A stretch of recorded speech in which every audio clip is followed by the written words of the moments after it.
My name is Sharona. I am a tour guide since 1995. And one of the beautiful things I love is the combination of the story of the land and the land itself, something that we do beautifully at Neot Kedumim, combining the text with the nature. And this lecture today has a very general name compared to the very specific lectures that we had previously this week. And I just want to focus it a little bit. First of all, Hebrew Bible. Neot Kedumim appeals to both Christian and Jewish audiences. So if we only say Bible, it can mean New Testament as well. So this lecture today is only the Tanakh, the Hebrew Bible. And we surely cannot cover all the plants because that needs a whole year and all the seasons. And there are more than 100, about 110 plants mentioned in the Tanakh, in the Hebrew Bible, and in our very, very short half hour, we cannot cover them. So we're going to cover the very, very basics, the first ones, the most famous ones, the most popular ones, and maybe we'll go in depth in future lectures. So we go to the very, very beginning, to the creation. And after creating light and after separating between earth and water, earth and sea, on the third day, plants are finally created. And this is the base for life.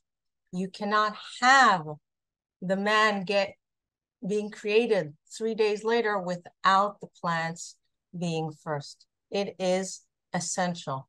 And the plants are both plants that are pleasure to the eye. We will see it soon in the Garden of Eden, and tree that has fruit and seed for the use of people. And it is only on this day, on Tuesday, when the plants are created, that we can say twice that it was good. Pa'amayim kitov. Only in this day of the plants. They give us the good of the earth. In the meantime, they're in general. They have no specific name. They're plants in the general, they're trees in the general, and only as we go on with the story, we will get to very specific plants. Well, first of all, we are in the Garden of Eden in the east, and God created all kinds of trees out of the ground, trees that are pleasure to the eye and good for food. Later on, what we will see in the Tanakh and the Bible, that the plants that are mentioned are mostly those that are either good for food or for any other use of people, whether it's for construction, for industry, for medication. A plant that is just beautiful for the eye will not be mentioned. If I speak to you today of plants in Israel, you would think of the kalanit, the anemone, the rakefet, the cyclamen, the irises, flowers that are beautiful. They're not mentioned in general. They're a very, very tiny percentage of the 110 plants that we mentioned. Most of the plants in the Bible are those that are useful for us. And here in the Garden of Eden, there is one tree that is the tree of knowledge. And we have absolutely no idea what it is.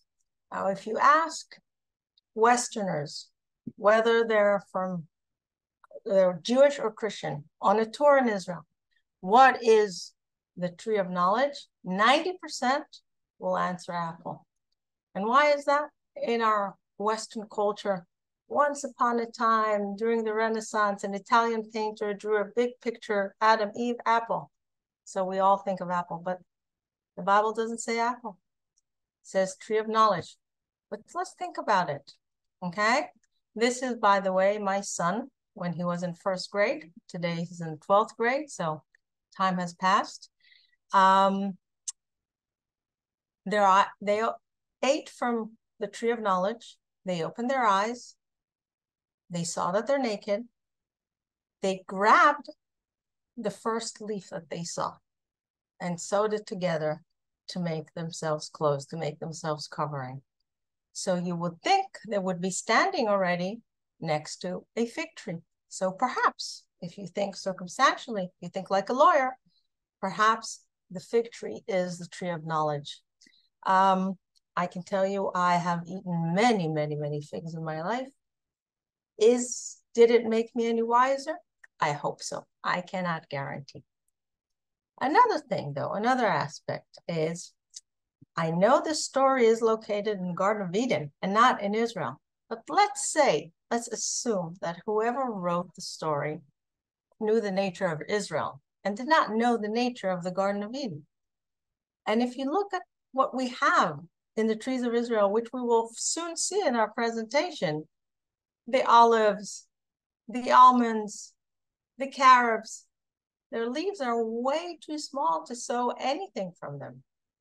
The date leaf is much bigger, but nobody would dare wearing it, etc., etc. So the fig leaf is the only one that by size fits the job.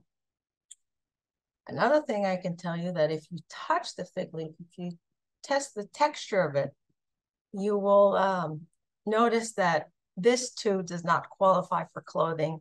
It is not the kind of texture you would like on your more gentle parts of your body. And it's not surprising that if the story of the fig leaf clothes is in chapter B of Genesis, in chapter C, they already moved to animal hide and leather clothing. And because of the sin, because of eating from the fruit of wisdom, Adam and Eve are punished. And they have to eat fruit, to go through painful toil to eat food, and they have to, by the sweat of their brow, eat food. Now, the Hebrew Bible says lechem, which is bread, which means the wheat and barley. That is the basic food of this part of the world, equal to the rice of the East, the corn of the Americas.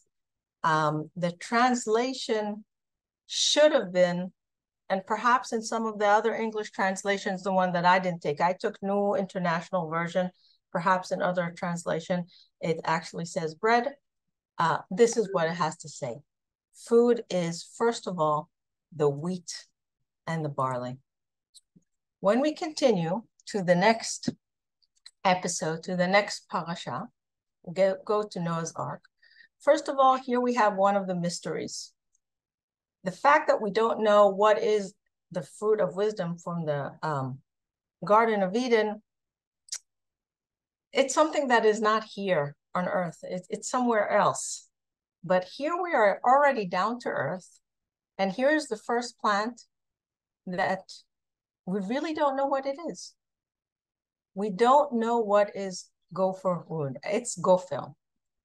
I'm opening brackets here. Another tree that we absolutely do not know what it is in the Bible are the trees that were brought from Africa, agumud.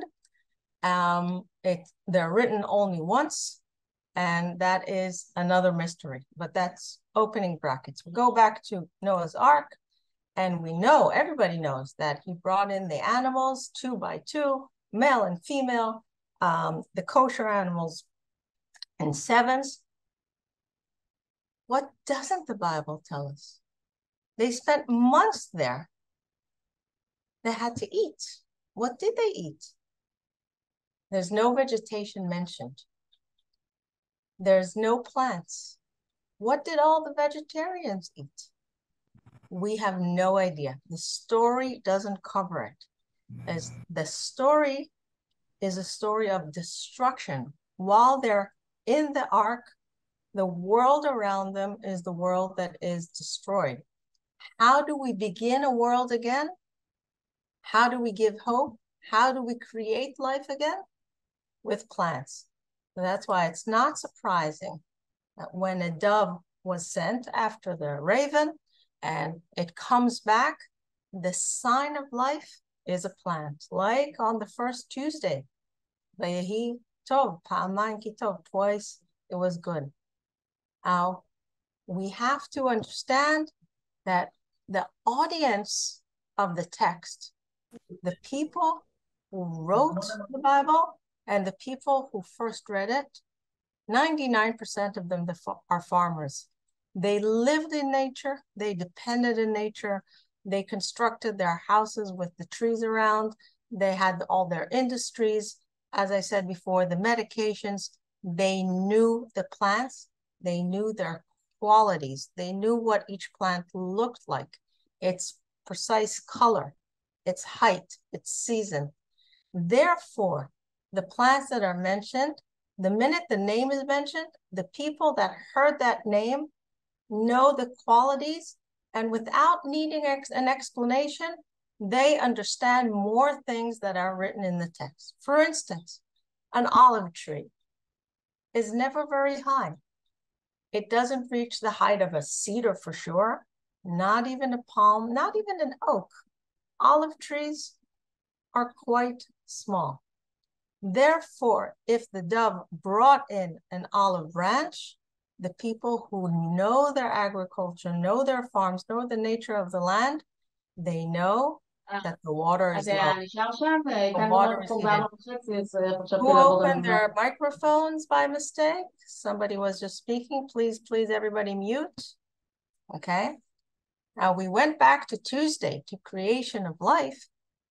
I want to go even further back to Sunday, to Yom Rishon, Yom Echad, to the first day. The first thing that God created in the chapter of Genesis is light. Vayehi o, let there be light. Then God destroyed basically creation by the flood. And now you have to create the world again. And what is the first thing you create? By proxy of the olive, we are creating light again. And then again, we see that the world, the first thing that happens is life. In this case, you have life, light through the vegetation, through the plants, through the olive tree. On we go with the story. Noah goes out of the ark. He starts agriculture. Obviously, that's the only way you can survive, you can live. The animals, all the elephants that you saw there in the previous picture, they were all sent back. And he plants a vineyard, and he drinks the wine, and he gets drunk. And this brings us to the plant that is mentioned in the Bible the most times. And all of you from our audience who are Israeli, who know the old comics of the 1970s, know the joke about Geffen and Gaffen and when it appears in the Bible this way and that way. Anyway, if you count them all, Geffen and Gaffen, they appear in the Bible 55 times more than any other plant. So we're just at chapter 9, and already we have the 3 plants that are the symbol of the land, are the most dominant. Dagan, the grain, Yitzhar, the olive oil, and Tirosh, the grapefruit, the grapes. These are the most dominant 3 of the 7 species. Of course, the first one that was mentioned by name, I'm not forgetting, is the fig, but that is second in hierarchy, like the other 4. So these 3, the Gan, Yitzhar, Tirosh, the grain, the oil, and the grape juice, are a little piece of Israel. And this little piece of Israel follows us wherever we go around the world. When we reach Shabbat, when we reach Saturday evening, and we light the candles, that is olive oil. Then we bless the challah, oh, that's last, sorry. Then we drink the wine, that is the grape. Then we bless the bread, that is the grain. A little piece of Israel that goes with us wherever we are in the world as long as we accept the Sabbath. the three dominant ones of the 7 species. And what are these 7 species? What is their status? Why are they mentioned together? Because they are part of the ritual of the temple in Jerusalem. Again, another aspect of the plants that are mentioned in the Bible are if they appear in the ritual. Daily life use, as we said before, and ritual. Not if they're beautiful, not if their color is beautiful, only if they're useful to the everyday life and to the ritual life. These are the only ones that are acceptable as offerings in the temple. These and not others. Now notice we have the 2 grains, the wheat and the barley, and 5 trees that seem very different to us in the beginning. What makes them into a group? Well, first of all, the state of Israel, modern state of Israel, gives its respect to these 7 species in many ways. One of the ways is the stamps. And what's common about all of these is that they blossom in the spring. And the very, very crucial stage of turning from a flower to a fruit is in the period of a year that the weather is very tricky. It could be extremely hot one day, a chamsin, a heat wave, and it could be rainy and stormy the next day. And without any stability and without any insurance that the rain will come in time, that the temperatures will be right. And in spite of all of this, the 5 trees out of the 7 species managed to yield their flowers and become fruits. And that's what makes them the specific group. In spite of all the hardship, in spite of challenging circumstances, they manage to bear the fruit. And we can see that, of course, in phrases in the Bible. These species are so important that they have specific names for the harvest. In English, we use the word harvest for all of these. Again, I'm opening brackets just to give an example. The more something is important to a specific culture, the more vocabulary you would have for it. The people in Iceland have 70 different words for snow. Okay, we, the Jews in Hebrew, have 70 names for Jerusalem. We, Israelis, do not have in Hebrew a word for tact, not part of our culture. But we have a different word of every harvest. So you have the gadid for the palms, for the dates, the katzil for the wheat and barley, masik for the olives. This is the season that we are at the moment. Ariyah for the figs comes from the word or, the first light. You have to pick first thing in the morning only the fruit that is ripe that day. And you have to come again tomorrow and the next day and the next day and the next day. I will go back to this point in my very, very last slide. The fact that it takes a very long time, a few weeks to harvest the figs every day at first light. The batzir, the harvest of the grapes. It is used in English as well that the harvest of a specific year was a very quality harvest. In Hebrew, you don't have to say the word quality. The minute you talk about batzir of a certain year, we know that it talks about the quality of it. When you talk about katzir of a certain year, this is what brings us our bread, our basic fruit. This is what shows success in business. So it goes way beyond the word. There's the hidden meaning as well. What about the carob? why isn't this in the 7 species? It's all around the land. It is nutritious. It is healthy. You could see it in different climatical zones, in different heights, in the mountains, in the plains. It doesn't appear in the Bible at all. So therefore, it would not be in the 7 species. Why not in the Bible? We're not sure. Maybe it arrived after the First Temple period. Another plant that you would think would be in this special group is the almond, the shaked. It is so beautiful.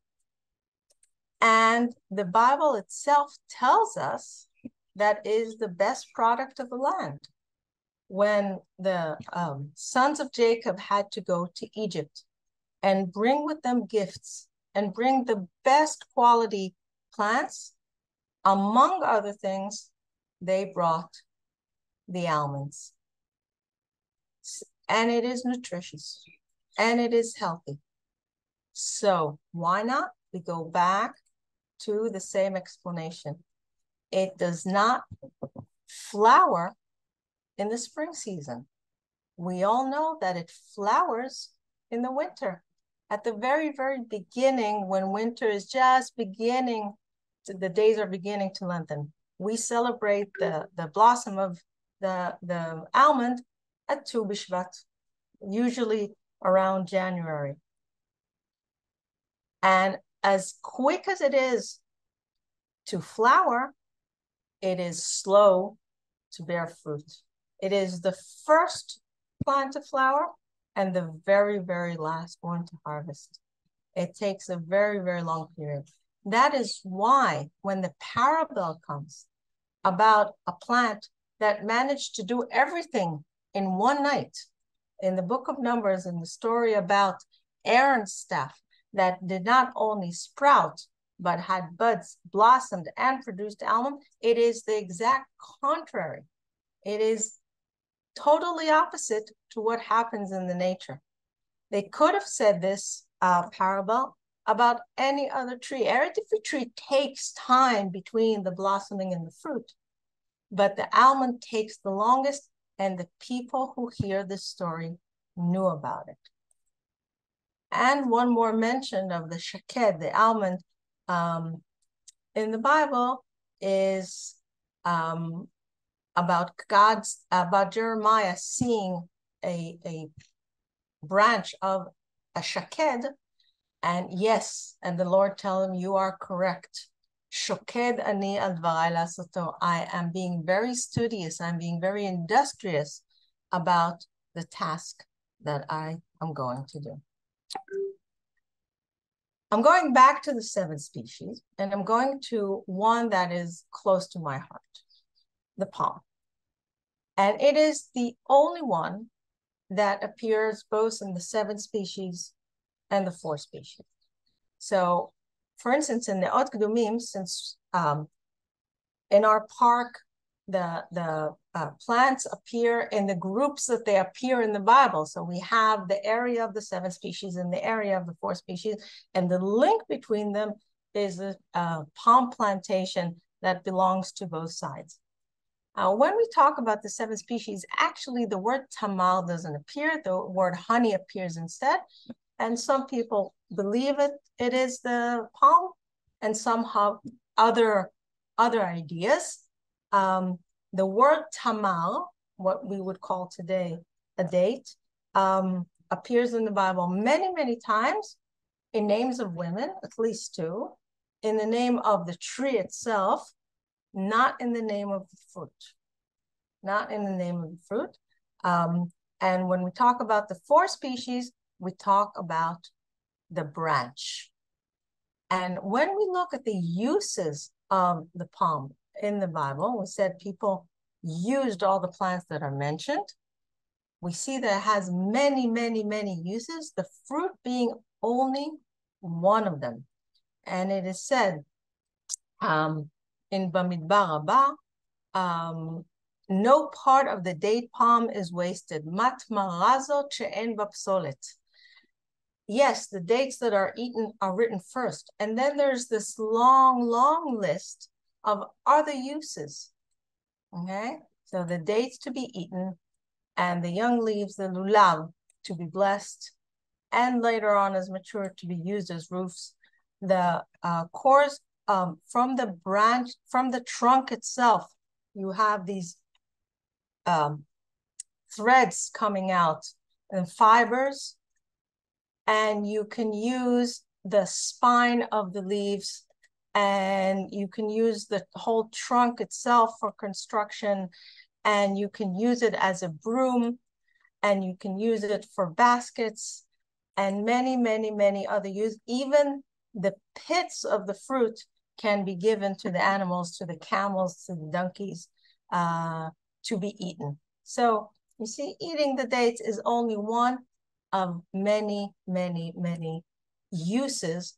So we can understand why it is favored, not only mentioned many times, not only both in the 4 species and the 7 species, but also as a symbol of the land. It's not in the high hierarchy of the 7 species. It's not of the grain and the olive, but it is a very visual symbol of the land. It is used both by Jews in coins and in mosaic floors, and our enemies, the Romans, and of course the state of Israel today copies the ancient coins and uses it as a symbol of the land.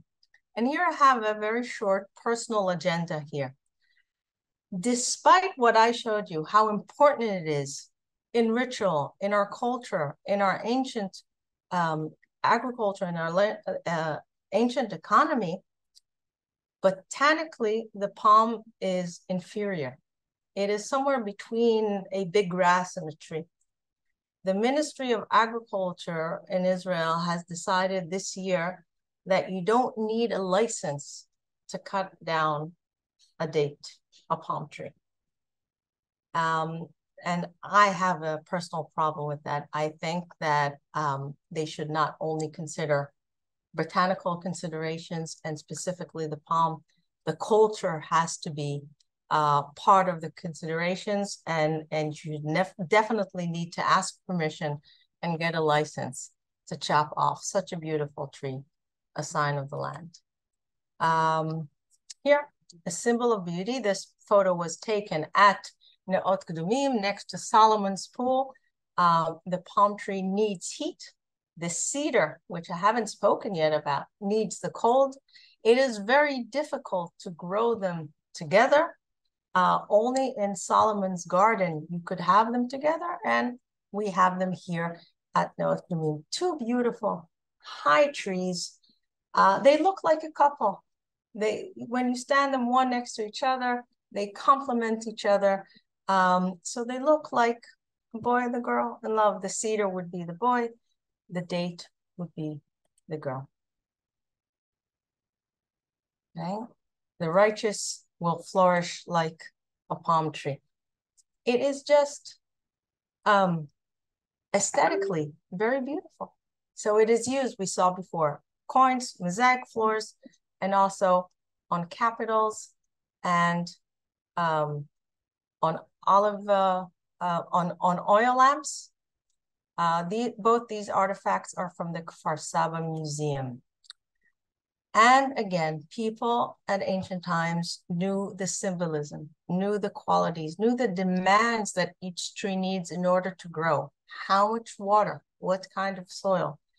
So they know, for instance, about the 4 species, that the willow needs a lot of water.